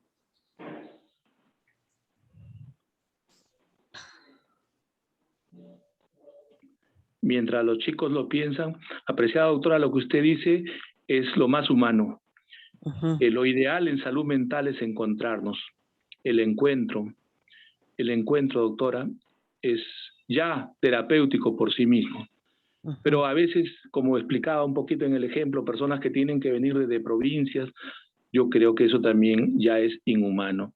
Ya podemos intentar alguna forma de seguir en contacto, pero sin tener que ir ya contra la economía que de por sí está depauperizada y en algunas zonas mucho más, y si son pacientes que son jubilados y no tienen para... Pero todo eso está en camino, doctora. Yo creo, como usted bien lo ha planteado, que el encuentro, el acercamiento, la palmada es importantísimo dentro del proceso. No sé qué digan los chicos o si tienen alguna inquietud. Si no preguntas, por lo menos reflexiones, ¿no? Por lo menos reflexiones, chicos. Vamos, somos amarguinos. Podemos tener pensamiento propio. Karina nos dice si podría explicar qué implica la institucionalización del paciente, ¿no?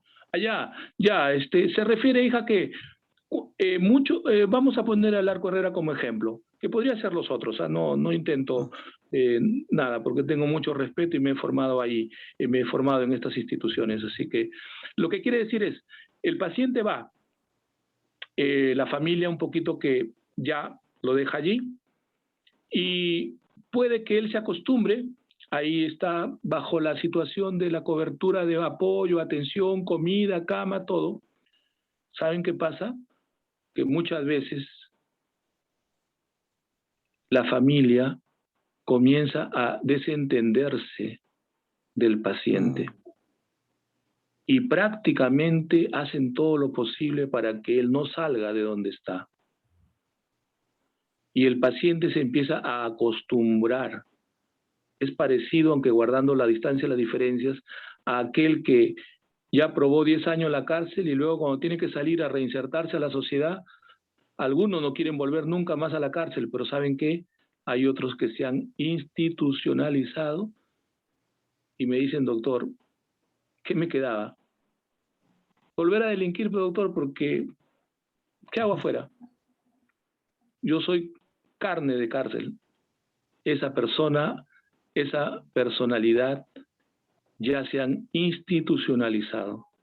Entonces a eso se refiere a que este acostumbramiento no deseable a tener que de permanecer cada vez más tiempo en instituciones, en este caso hospitalarias, y como le digo, mucho de la lucha de los hospitales está para que sus pacientes no se institucionalicen, y parte del modelo y nuevo paradigma es ese. En el hospital Rebagliati justamente tenemos 2 pacientes, no sé si era una paciente, que la familia se cambió de domicilio, pero seguía cobrando la jubilación de la paciente. Ah, por supuesto, doctora. Sí. Y finalmente la familia desapareció, ¿no? Y es muy difícil para un hospital, en este caso de salud, estar pues poniendo una persona, un policía, alguien que persiga a la familia.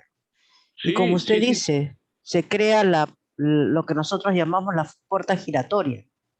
O sea, Tal entra y cual. sale, entra y sale. Así es. Exactamente, doctora. Linda expresión, no la tenía. Ujú. Linda expresión, puerta giratoria. Atendí la semana pasada, el sábado, a un chico que había estudiado Derecho en la Católica y me decía, tú conoces a mi padre. Le digo, ¿cómo no lo voy a conocer si ha sido parte de mi promoción? Y me dice, bueno, él falleció. Claro, le digo, estuve en su entierro. Ujú. Me dice, yo, para honrar a mi padre, a quien admiro, en lugar de dedicarme a ganar tanto dinero por mi formación en la Católica, que me espera me he Ujú. dedicado a atender a personas en estado de vulnerabilidad, a defender sus derechos. Le digo, qué maravilla, le digo. Quizás no Ujú. vas a ganar mucho, pero vas a ser, wow, vas a tener un corazón Ujú. de oro. Y me dice, sí, trabajo entonces en el Ministerio de la Mujer para personas vulnerables, ancianitos en estado de abandono. De Y me abandono. dice, qué difícil es conseguirles un lugar en los llamados centros de acogida o como se les quiera llamar. Qué difícil, digo, sí, es la realidad Ujú. todavía. ¿Sí? Que Y los es un chicos, problema, doctor, cuando tienen una enfermedad mental. Es un problema menos, también en el grupo de adultos mayores. Lo primero que le preguntan es si tiene alguna atención de salud mental. Se lo digo porque nosotros tenemos un grupo de psicogeriatría y la doctora cuando salen de altas le dice cuando van a los grupos de adultos mayores, no digan que ha tenido depresión, ansiedad, porque si no, no los aceptan. sí, sí, sí, sí, Sí, tal cual, doctora. Tal sí, cual, tal cual. Lo que usted dice es la pura realidad. sí. Bueno, acá hay otra pregunta, dice, ¿las personas que tienen problemas de salud mental es posible decir que en algún momento pueden estar 100% sanos o siempre habrá esa posibilidad de recaer?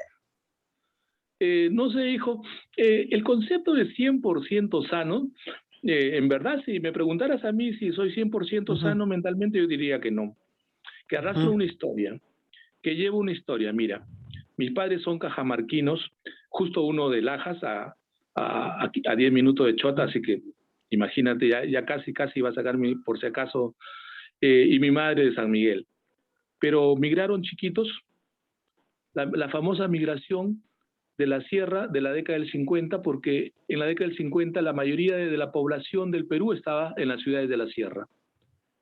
Por necesidad de buscar trabajo o mejores niveles de vida, migran a la costa donde están las fábricas, las grandes fábricas. Y entonces mi padre fue uno de los migrantes y era obrero de una fábrica. Así que él va hacia la costa, hacia Lambayeque. Y yo nazco en un pueblito de ahí, entonces soy hijo de un migrante. Yo mismo, a la edad de 12 años, me dijeron, ¿quieres ir a Lima? Me dijo mi hermano mayor, que ya estaba acá. ¿Quieres que te traiga para que estudies acá? Es mejor, acá hay mejores colegios que allá en nuestro pueblito. Y yo ingenuamente dije, sí, pues vamos para allá.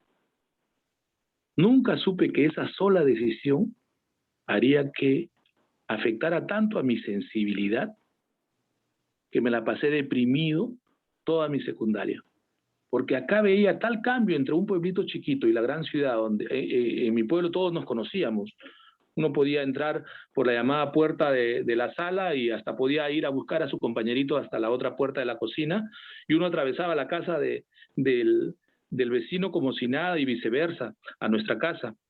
Acá ni siquiera el vecino, yo veía que el vecino nos miraba, a veces ni nos saludaba, no lo conocíamos quién era, y entonces me la tenía que pasar recluido, encerrado en mi casa, o sea, salía del colegio, regresaba a mi casa, mis dos hermanos estaban trabajando, mayores, yo tenía que quedarme solo ahí desde las 2 de la tarde hasta las 8 de la noche que empezaban a venir. Lo que más aprendí fue a dormir, dormir. Y después entendí que eso había sido un mecanismo de defensa por la depresión del adolescente. Entonces me salvó ingresar a la Universidad de San Marcos. Luego, cuando entro a la universidad, me doy cuenta que es otro el mundo, que hay muchas cosas y que se puede aprender, tener compañeros, porque ahí en ese lugarcito donde yo vivía de Lima, era un poco depauperizado, no había muchos niños y no tenía ni con quién jugar, ¿no? Y mi colegito de acá también era, pues, yo vine como primer puesto de mi pueblito, y acá cuando presenté mi libretita que decía primer puesto, me dijeron, no, pero con esta nota no te dejamos entrar a Guadalupe. Entonces yo como niño decía, acá deben ser más inteligentes. Claro, decía, porque si yo soy primer puesto en mi pueblito y acá no alcanza. Bueno, ideas de niño. Pero uno se va, ¿cómo les puedo decir, chicos?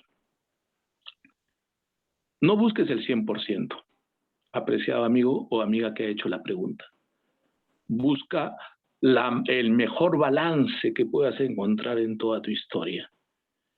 ¿Y cómo te vas a dar cuenta tú de tu madurez? En tu capacidad de ni sufrir ni de hacer sufrir, en tu capacidad de disfrutar que tengas. A mayor madurez, no sufrimos lo innecesario. Sufrimos lo necesario, pues no. Tengo una enfermedad, bueno, hay que afrontarlo. Perdí un ser querido, bueno, hay que afrontarlo. Pero que por mi mal carácter esté gritando a mis hijos o esté maltratando a mis nietos o querer imponer que ahora ya me olvidé que fui pobrecito y que tengo dinero y que con eso me sirve para presionar o coaccionar, o me siento muy inteligente como médico de San Marcos y a mis médicos los trato como brutos, como estúpidos que no han aprendido nada, o al que hay que atender es a ese doctor. Al que hay que atender es a ese doctor. Entonces se nota la madurez en la funcionalidad, hija, y no busques 100%, en la capacidad de disfrute. Como siempre le digo a mis médicos en el hospital, chicos, disfrutemos mientras podamos, de servir a los demás, de servirnos entre nosotros mismos. Cada uno de ellos tiene una historia, un problema, ayudémonos. O sea, eso para mi hija es funcionalidad. Eso es funcionalidad. Y entonces hay que hacerse cargo de lo que tocó vivir. Cada uno de ustedes como alumnos y cada uno de nosotros como profesores, no tenemos que hacer cargo de lo que nos tocó vivir, pero hacer de esa experiencia una posibilidad de ser felices, ¿no? Porque si no, imagínense, yo gano tanto, pero me gustaría ganar el triple. ¿Y qué voy a hacer? Voy a robarle. ¿A quién le voy a robar? A mis pacientes. Le voy a cobrar o les voy a inventar enfermedades para que sigan viniendo y sigan. Entonces ya les dije a quien hay que atender a ese médico, a ese médico. Como siempre le digo a mis amigos, oye, ¿en qué clínica estás? En tal clínica trabajo. Le digo, no te cliniquices, porque después ya te importa más cuánto de seguro trae ese paciente y qué vas a hacer para pedirle, vuelan el seguro y sucede todos los días. Me acuerdo de un paciente que no creía en la psiquiatría y me decía, yo me atiendo en la clínica angloamericana. Bueno, así me decía y como diciendo, usted no es nada, pues, ¿no? Yo me atiendo en la clínica. Le digo, qué bien, yo atendía a su esposa. Y un día me dice, mire, me han, el médico otorrino me ha visto mis cuerdas vocales y resulta que ha dicho que ahí hay un tumorcito, y que me lo va a operar y que ya sacó todo el presupuesto y más o menos me sale por 15,000 soles. Bueno, mi seguro me cubre 12, yo voy a pagar 3. ¿no? Son personas que se mueven en ese nivel. Entonces, qué bacán, listo. Ah, le digo, qué bien. Le digo, pero tenga cuidado porque usted es medio sordo, ¿no? Sí. Y le digo, los que son medio sordos, y usted es bastante, tienden a hablar alto. Y cuando hablan alto, se les inflama más rápido las cuerdas vocales. Le digo, ¿por qué no pide una segunda opinión antes de... ¿Por qué no pide una segunda opinión antes de operarse? Porque todo acto quirúrgico tiene un riesgo, pide una segunda opinión.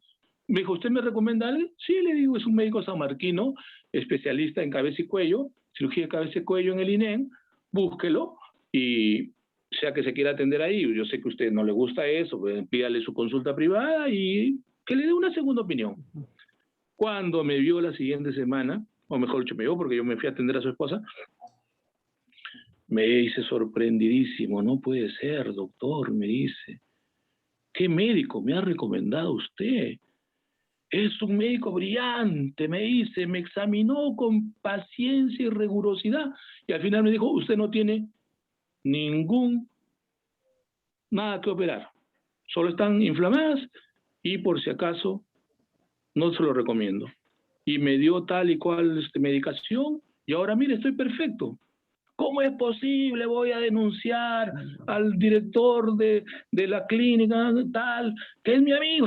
Siempre estas personas de alto nivel económico se mueven en ese nivel. Mi amigo, ¿cómo es posible? Yo decía, bueno, yo no quería perjudicar al colega, pero tampoco podía dejar de dar mi opinión. A eso se refiere toda la interacción, chicos, que a veces nos clinicizamos también los médicos. Entonces, no perdamos el punto de equilibrio de nuestra grandeza formativa en nuestra universidad. Seguimos, si alguien quiere alguna reflexión.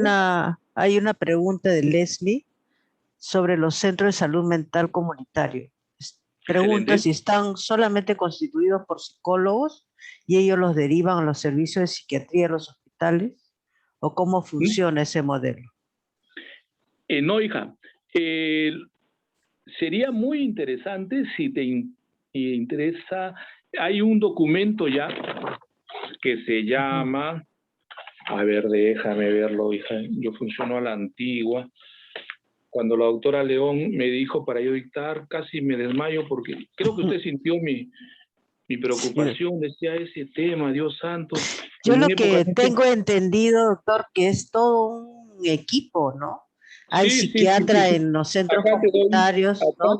Acá le doy la información tal cual. En el centro de salud comunitaria, hija, los 22 primeros acá en Lima y luego poco a poco en todas las regiones hasta constituirse, les dije hasta 104 al 2018, dice que el equipo es de cerca de 30 personas en cada centro de salud comunitaria. Incluye en promedio 3 psiquiatras, 6 psicólogos, fisioterapeutas y realizó, dice, más de 20.000 intervenciones en su primer año en esos 6 centros que se realizaron acá en Lima. O sea que la cifra de cómo la gente sí quiere atenderse en salud mental es abrumadora, hija. Lo que yo llamé de la ola al tsunami. Lo que va a pasar, de la ola al tsunami. Pero antes había mucho estigma y ahora estos centros de salud están permitiendo que la persona que vive en su misma zona, sin salir de su distrito, ciertamente que no hay en todos los distritos, pero eso está creciendo, eso está creciendo.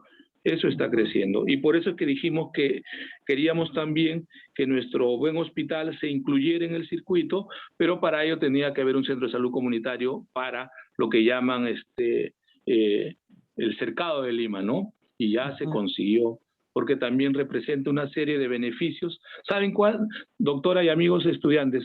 ¿Qué pasó? Que de esos 2 primeros consultorios con el que llegué hace ya muchos años a mi hospital, y que teníamos inclusive los consultorios eran de AAA, porque para esa época parecía que nos hacían un favor los internistas en tener psiquiatras ahí, a lo que ha crecido en ambientes y a lo que nos ha dado el ministerio. Es increíble cuando han visto todos los espacios, pero por aporte de la unidad de salud mental del ministerio,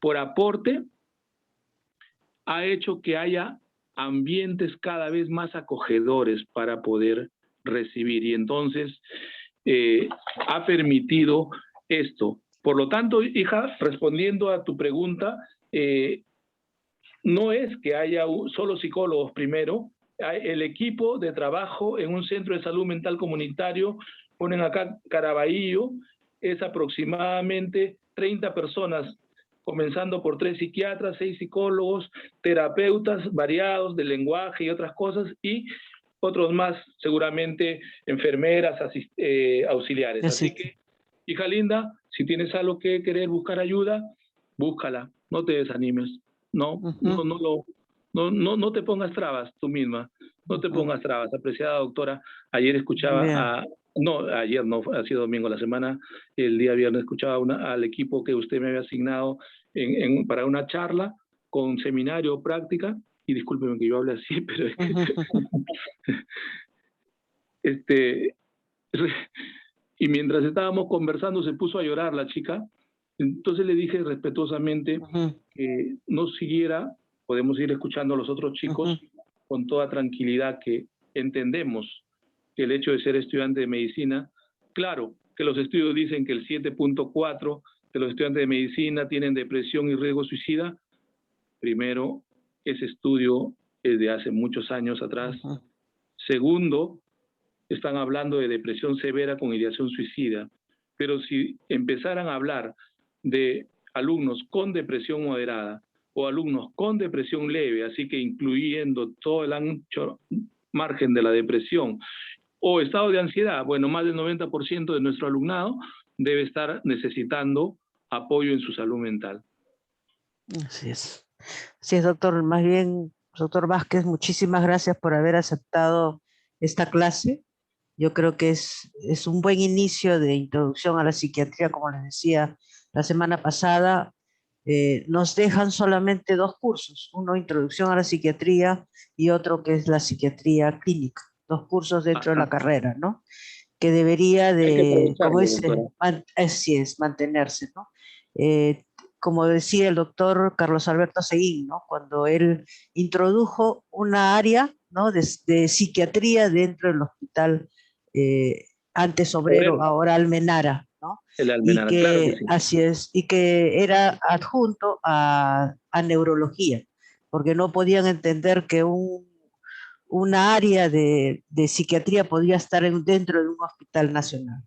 Felizmente nos seguimos manteniendo, como usted también lo hace, dentro de un hospital nacional, porque el paciente del área de la salud mental no solamente enferma desde el lado mental, sino puede tener cualquier otras enfermedades. En este momento la universidad está abriendo las mentorías para los chicos que recién entran a la facultad, una forma de acompañarlos en este proceso, como usted dice, para ver qué es lo que está pasando, porque hay muchos chicos que abandonan la carrera, ¿no? Y nosotros queremos apoyarlos, ¿no? Con la mentoría. Está el promontorio, que también es un área donde pueden asistir a atenderse, ¿no? Si consideran que tienen algún problema del área de la salud mental. Y en este momento la clínica universitaria también tiene una área del área de salud mental, donde creo que está una residente de ustedes, que es Kelly Castro, claro, que está trabajando ahí. Así es que es todo un trabajo. Yo creo que lo que nos queda a nosotros es, como dice, invitarlos también a entender que la medicina es, y en psiquiatría tenemos que conocer toda la clínica para poder diferenciar lo que es realmente salud mental o lo que es otras patologías. Justamente veía ayer una señora que ha sufrido COVID, que ha estado entubada por mucho tiempo, ya ha tenido 2 operaciones de tráquea y ahora le dicen que el problema es angustia, y cuando y le di cómo están tus exámenes, tiene una hemoglobina de 8, ¿no? Y agarra y dice, no, tú tienes que ir solamente a psiquiatría, y tiene un problema orgánico, pero que todo problema orgánico, ¿no? Lleva consigo también problema emocional, así que no hay ninguna enfermedad que no tenga un contexto emocional, porque como usted bien dijo, no solamente es la enfermedad, sino cómo vive el paciente la enfermedad, que es la dolencia. Así es que claro que sí. así es. Entonces, Claro, doctora. agradecerle. Y en esa clínica, permítame decirle unas últimas palabras, doctora. En esa clínica de mentoría en apoyo a los alumnos, permítame decirle que cuando estudiaba medicina, amaba tanto aún en la precariedad a mi universidad, que me llamaba mucho la atención aquellos que decían que su mayor deseo era irse al extranjero. Y yo decía, nuestra universidad ha invertido tanto tiempo y años en formarte para que tú ni siquiera quieras devolverle un año o algunos años, como en cualquier otra institución en que si te forman te exigen la devolución, ¿no? Y tú estás pensando que lo mejor es irte al extranjero. No es que yo no hubiese aspirado después a irme, pero me hubiera gustado aspirar a devolverle a mi universidad ni siquiera todo lo que me dio, sino una parte. Y si usted considera, aprecia, doctora, en esa mentoría, ya que estoy acercándome al finalizar mi ciclo vital de médico y creyese que puede serle yo útil, con todo gusto, como un honor, para devolver a nuestra querida universidad algo de lo que nos dio gratuitamente. Así es. Encantado de ir y participar y poner la experiencia que tenemos en ayudar a esos jóvenes que están viviendo experiencias duras mientras se van formando como estudiantes para ser médicos. Yo creo que ya prácticamente para mí sería cerrar mi ciclo vital por donde comencé.